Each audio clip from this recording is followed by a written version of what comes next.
झारखंड की राजनीति में क्या कोई बड़ा राजनीतिक खेल शुरू हो चुका है? क्या वित्त मंत्री राधा कृष्ण किशोर अब हेमंत सरकार में असहज हो चुके हैं?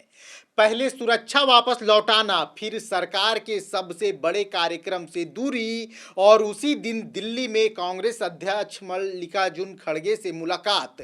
अब सवाल सिर्फ इतना नहीं है कि राधा कृष्ण किशोर नाराज हैं, सवाल यह है कि क्या उनकी जगह का विकल्प पहले ही तैयार कर लिया गया है? क्या राज्यसभा चुनाव सिर्फ राज्यसभा चुनाव नहीं था, बल्कि आने वाले मंत्रिमंडल फेरबदल की तैयारी थी? आज इसी पूरी राजनीतिक पहेली को जोड़कर समझेंगे। नई दिल्ली के ताज होटल में झारखंड सरकार की महत्वाकांक्षी नेशनल स्टेक होल्डर कंसल्टेशन आयोजित हुआ। मुख्यमंत्री हेमंत सोरेन मौजूद रहे, कांग्रेस से मंत्री दीपिका पांडे सिंह, इरफान अंसारी और शिल्पी नेहा तिर्की मौजूद रहे। जेएमएम और आरजेडी कोटे के मंत्री भी मौजूद थे, लेकिन झारखंड सरकार के वित्त मंत्री नहीं। जब उनसे पूछा गया तो उन्होंने कहा, मुझे कार्यक्रम की सूचना नहीं दी गई थी। अब सवाल उठता है, क्या सचमुच वित्त मंत्री को सूचना नहीं मिली थी या राजनीतिक दूरी अब सार्वजनिक होती नजर आ रही है? इस कार्यक्रम में वित्त मंत्री का ना जाना कई तरह के सवालों को खड़े कर रहा है।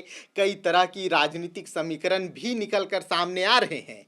कुछ दिन पहले राधा कृष्ण किशोर ने अपनी पूरी सरकारी सुरक्षा लौटा दी।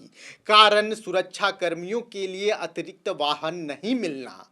राजनीतिक में संदेश हमेशा शब्दों से नहीं होता, कदमों से भी संदेश दिया जाता है। एक कैबिनेट मंत्री का पूरी सुरक्षा वापस करना और फिर सरकार के कार्यक्रम से दूर रहना और उसके बाद दिल्ली जाकर सीधे मल्लिकार्जुन खड़गे से मुलाकात करना, इन घटनाओं ने राजनीतिक अटकलों को और तेज कर दिया है। अब सबसे दिलचस्प राजनीतिक समीकरण समझिए। राधा कृष्ण किशोर अनुसूचित जाति समाज से आते हैं। हाल ही में जेएमएम ने राज्यसभा के लिए बैद्यनाथ राम को उम्मीदवार बनाया, वो भी तब जब हेमंत सोरेन की बहन या जेएमएम के किसी वरिष्ठ नेता को राज्यसभा भेजने की चर्चा जोरों पर थी। उस समय हेमंत सोरेन ने एक बड़ा फैसला लिया, बैद्यनाथ राम को उम्मीदवार बनाया, जो अनुसूचित जाति समाज से ही आते हैं। सिर्फ इतना ही नहीं, दोनों नेताओं का राजनीतिक प्रभाव क्षेत्र भी काफी हद तक एक दूसरे से जुड़ा माना जाता है। हेमंत सोरेन आदिवासियों के सर्वमान्य नेता हैं, लेकिन एससी समाज को लेकर भी हेमंत सोरेन ने बड़ा संदेश दिया। अब यहीं से सवाल शुरू होता है, अगर भविष्य में कभी राधा कृष्ण किशोर मंत्रिमंडल से बाहर होते हैं तो क्या एससी समाज में राजनीतिक समीकरण बनाने की तैयारी पहले से कर ली गई थी? यह सिर्फ अभी राजनीतिक विश्लेषण है, लेकिन राजनीतिक घटनाओं ने इन चर्चाओं को और जोर दे दिया है। सूत्रों और मीडिया रिपोर्ट्स में लंबे समय से यह चर्चा रही है कि वित्त विभाग के कामकाज को लेकर सरकार के भीतर असंतोष है। कैबिनेट की बैठकों में वित्त विभाग को लेकर सवाल उठने की खबर आती है। दूसरी तरफ भाषा विवाद के दौरान राधा कृष्ण किशोर ने जिस तरह से खुलकर अपनी राय रखी, उसको लेकर भी राजनीतिक हलकों में चर्चा रही कि सरकार के भीतर सभी उस रुख से असहज थे। कांग्रेस पार्टी में राधा कृष्ण किशोर को लेकर कोई खास सहमति नहीं है, यानी एक तरफ प्रशासनिक मतभेद, दूसरी तरफ राजनीतिक असहमति और अब दिल्ली की गतिविधियां, इन सब ने पूरे घटनाक्रम को और दिलचस्प कर दिया है। फिलहाल ना तो जेएमएम कुछ कहने की स्थिति में है, ना कांग्रेस ने कुछ कहा है और ना ही मुख्यमंत्री कार्यालय की ओर से इस विषय पर कोई आधिकारिक प्रतिक्रिया आई है।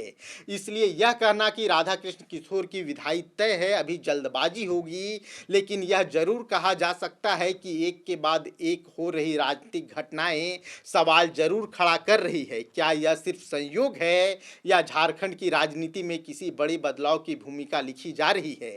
या आने वाले दिनों में अगर मंत्रिमंडल का विस्तार या फेरबदल होता है तो आज की सारी घटनाएं शायद उसी कहानी के शुरुआती अध्याय के रूप में देखा जाएगा।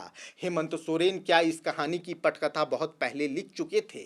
बैद्यनाथ राम एक ऐसे नेता जो बीजेपी से जेएमएम में आए, उन्हें राज्यसभा चुनाव अप्रत्याशित तरीके से भेजना उन्हें राज्यसभा भेजना बैद्यनाथ राम को क्या इन्हीं राजनीतिक समीकरणों का हिस्सा था? क्या राधा कृष्ण किशोर को न जेएमएम का समर्थन है न कांग्रेस का, क्योंकि कांग्रेस के कई विधायक सार्वजनिक तौर पे कई बार राधा कृष्ण किशोर की आलोचना कर चुके हैं। आपको याद होगा जब कांग्रेस की तरफ से कमेटी विस्तार किया गया था, उस समय राधा कृष्ण किशोर कांग्रेस अध्यक्ष से भिड़ गए थे, तब कई विधायकों ने उनकी आलोचना भी की थी। कांग्रेस कोटे के कई मंत्री वित्त विभाग के कामकाज से परेशान हैं। सिर्फ कांग्रेस नहीं, जेएमएम कोटे के मंत्री भी परेशान हैं और राधा बाबू कई बार हेमंत सोरेन को भी असहज कर चुके हैं। तो क्या राधा कृष्ण किशोर की हेमंत कैबिनेट से विदाई होने वाली है? इन तमाम राजनीतिक घटनाक्रम को आप किस तरीके से देखते हैं, यह हमें कमेंट बॉक्स में जरूर बताइएगा। जोहार, जय झारखंड। खबर का मतलब बवाल न्यूज। हमारे चैनल को सब्सक्राइब जरूर करें।